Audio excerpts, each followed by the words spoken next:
All right. Hi, I'm Chris Blakely. I'm the instructor for this class, and here we, excuse me, here we have the first lecture. It's a general introduction to philosophy. So people show up to philosophy classes usually without much exposure to the discipline at all. Maybe they've, read an existentialist in maybe a high school English class, or come across some philosophy on their own.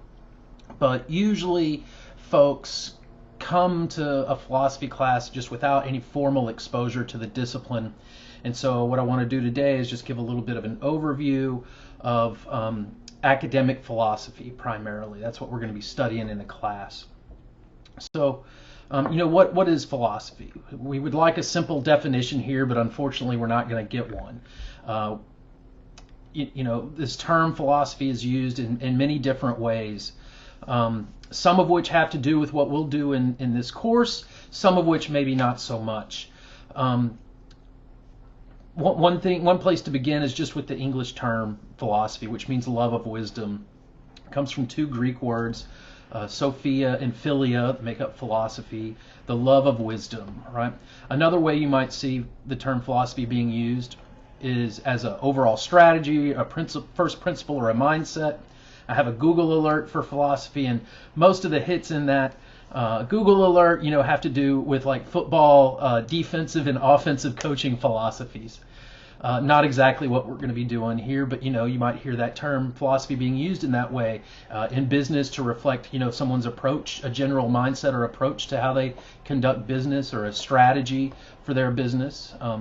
You might also hear philosophy talked about as a kind of a way of life. That's very closely related to that idea of the love of wisdom in ancient Western philosophy. That's what philosophy was known as primarily a way of life, not an academic discipline. You might hear the term philosophy being used with reference to self-help or therapy even. Just the other day, yesterday in fact, in my news feed was an article from, I think it was the New Yorker or New York Magazine, talking about philosophy as a form of therapy, where philosophers have tried to show that many of the psychological problems people encounter are really philosophical problems, and have begun offering philosophical counseling to people as a service. Another thing that another way that you might hear philosophy being used, that term being used, is with reference to a particular school of thought or a particular philosophy, like conservatism, liberalism, Marxism, socialism, theism, polytheism, atheism, naturalism. All of these are different schools of thought which are defined by the way they give basic answers to some fundamental philosophical questions and then work from there. And then, of course, we're studying philosophy as an academic discipline, and so that's what we're primarily going to be concerned with. And as an academic discipline, we can kind of specify some more things about philosophy. If you just were to Google the term philosophy, here's what might come up, and you see here it means that it's the study of the fundamental nature of knowledge, reality, existence, specifically when considered as an academic discipline. And then some of the other definitions that I just mentioned pop up below that, right? So the lexical definition here, the dictionary definition of philosophy, gives us the idea that it's a theoretical discipline dealing with foundational conceptual issues. And then picking up a little bit further on that notion of philosophy as a way of life, we have Socrates, who many people have heard of, likely heard of, or Confucius, right? And they talked about philosophy as the pursuit of wisdom. Socrates famously remarked in Plato's Apology that the unexamined life is not worth living, and philosophy is the examined life. And Confucius mentioned that the noblest way to achieve wisdom is through reflection. So off the bat here, we get the idea of philosophy as a way of life, a reflective life, the life of examination, examining our beliefs and our practices and our customs and our habits, and critically questioning received opinion. Epictetus, a Stoic philosopher. Stoicism's really big on the internet right now. You might come across some stuff about that if you were just looking around philosophy on the internet or on YouTube. He remarks that, behold the beginning of philosophy, a recognition of the conflict between the opinions of people, a search for the origin of that conflict, a skepticism regarding it, a kind of investigation to determine whether the opinion is rightly held. Easy to have an opinion, more difficult to figure out which opinion is rightly held. And later in the semester, actually in the next couple of lessons, we'll start to talk about what it would mean to have a rightly held opinion, a justified conclusion versus maybe just a mere expression of opinion. So we'll get into that a little bit later. Here we have Wittgenstein, a famous 20th century philosopher, who said that philosophy is the battle against the bewitchment of our intelligence by the means of language. We live in an environment in which language is often manipulated and used in suspect ways that influences how we think. And so Wittgenstein, who was very interested in language, thought that one of the things that philosophy did is help clarify our language and help us to resolve problems. So again, the idea of escaping illusion and through clarification and critical thinking. Gilles Deleuze, another 20th century philosopher from a very different school of thought than Wittgenstein, and in one of his books on another philosopher, Nietzsche, he wrote that philosophy does not serve the state or the church, who have other concerns. It serves no established power. The use of philosophy is to sadden. A philosophy that saddens no one, that annoys me. It's not a philosophy. It's useful for harming stupidity, for turning stupidity into something shameful. So again, we get this idea that philosophy is about, escaping illusion and critical thinking. MacIntyre, a very different philosopher from the last two that we've seen, very influential in the virtue ethics field and in moral philosophy. And in one of his books called After Virtue, that many people have commented on as well, he says that man is essentially a storytelling animal, but a teller of stories that aspire to truth. So most people, they don't just want to have opinions, they want to have beliefs that are true, right? And so that quotation picks up on that idea. Then we get Simon Blackburn, who is a contemporary philosopher as well. This comes from his little book, Think, which is an introduction to philosophy. And I got two quotations from him out of this book. I just really like them, and I think they're very useful for getting across what philosophy is about. So he says, the word philosophy carries unfortunate connotations, impractical, unworldly, weird. I suspect that all philosophers and philosophy students share that that moment of silent embarrassment when someone innocently asks what we do. I'd prefer to introduce myself as doing conceptual engineering. For just as the engineer studies the structure of material things, so the philosopher studies the structure of thought. Understanding that structure involves seeing how the parts function and how they interconnect. It means knowing what would happen for better or for worse if changes were made.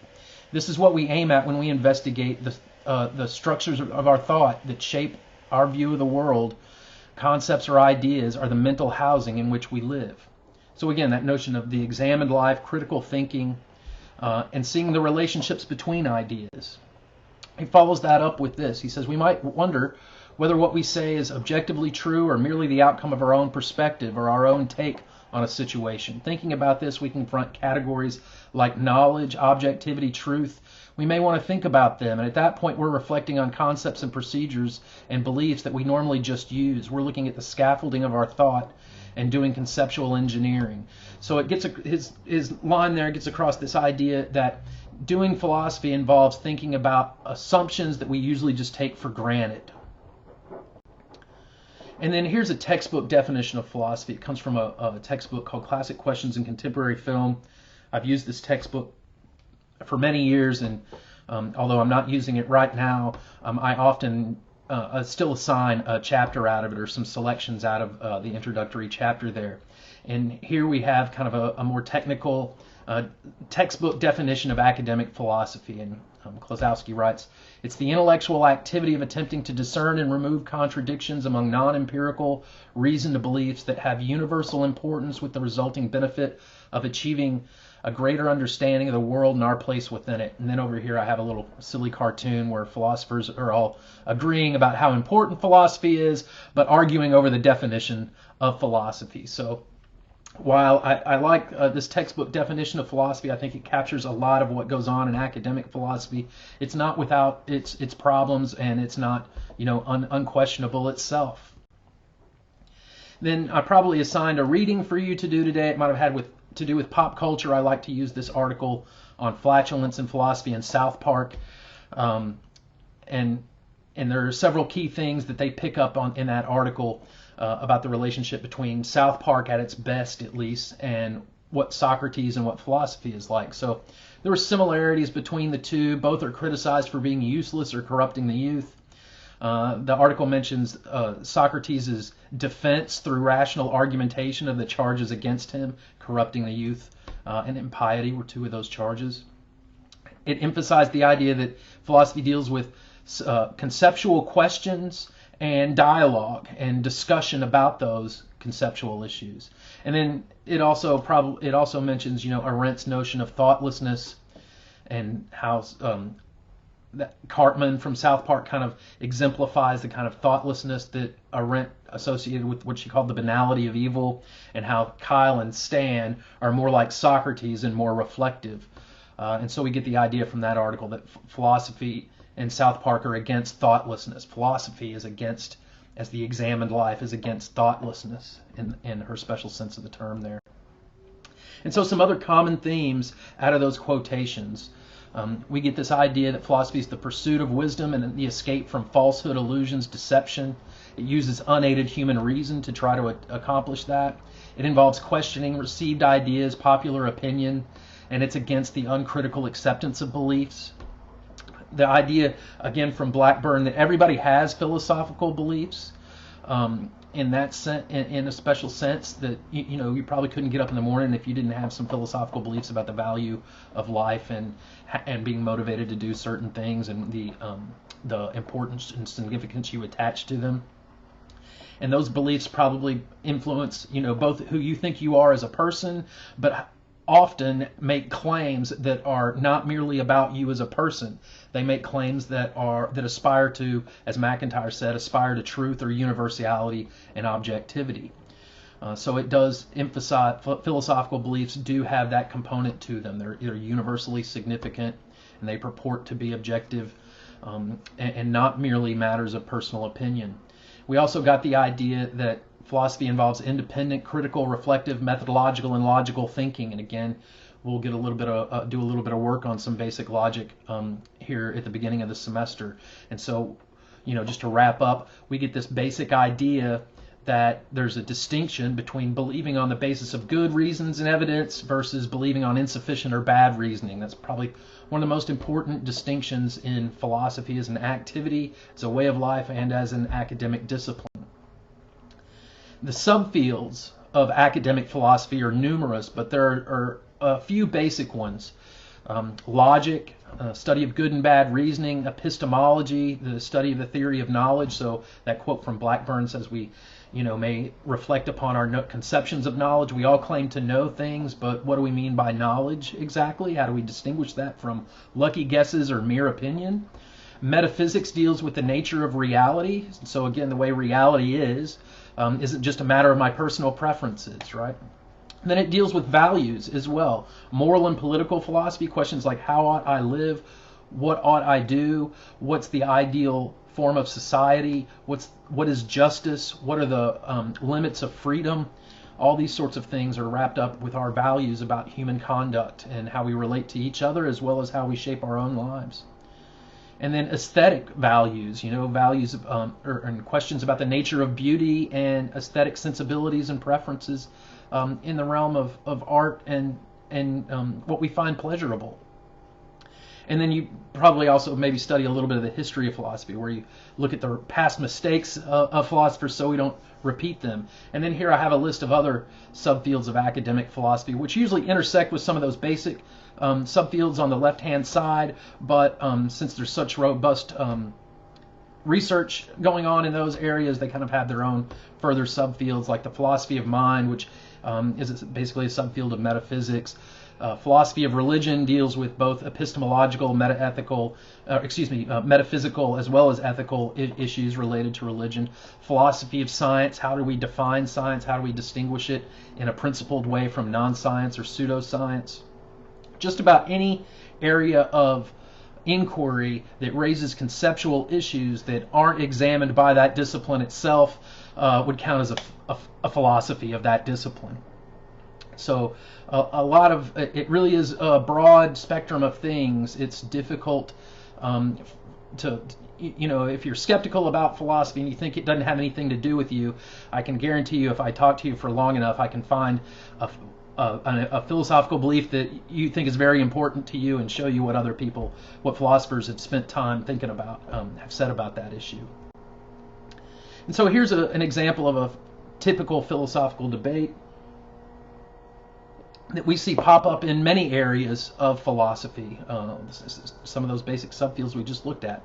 It's debates over realism versus anti-realism. And just very quickly, realism, as the name implies, says that there's some objective, mind-independent reality that is, independent of my own personal preferences and exists independent of my personal preferences.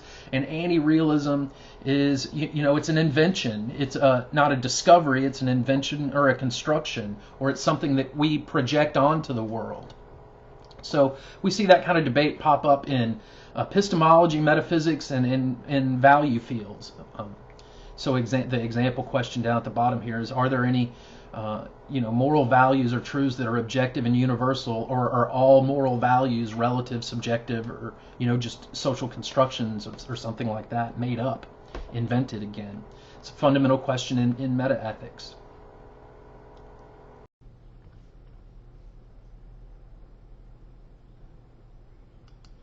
And his great-grandpa was Thomas Griffin, a great philosopher. Thomas, would you please go look for a job? Why? So, and then here, just to wrap up a little bit, people, like I mentioned at the outset, people show up to philosophy class often without very much exposure to it as a formal discipline, but may have, come across it casually, and, you just show up with often people show up with lots of, what I would call misconceptions of philosophy that often color their expectations about what will be expected of them, about what they'll do in a philosophy class, what the academic expectations will be in a philosophy class. And so, it's not just about expressing your opinion, as I've tried to emphasize already. It is about producing arguments. It's about studying arguments and trying to evaluate arguments to determine which arguments for different philosophical positions are better or worse, logically speaking, and on the merits of those arguments. And so that's what we'll be up to most of the semester, is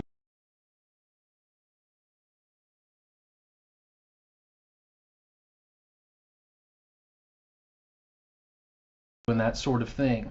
And so why should you study this discipline? Why do I think it's a good idea for you to do it? Why would it be required at a university to get a degree, even if you're not majoring in philosophy? Well, one of the things is that a university degree, a college degree, it's not just about professional training, it's about producing an educated citizenry as well. And so we want a citizenry, of course, that knows how to debate issues on principle together so that we can have a decent society.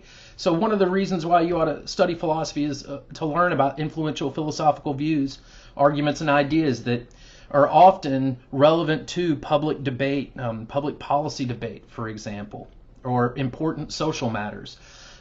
It'll help you improve critical thinking, logical reasoning, and communication skills.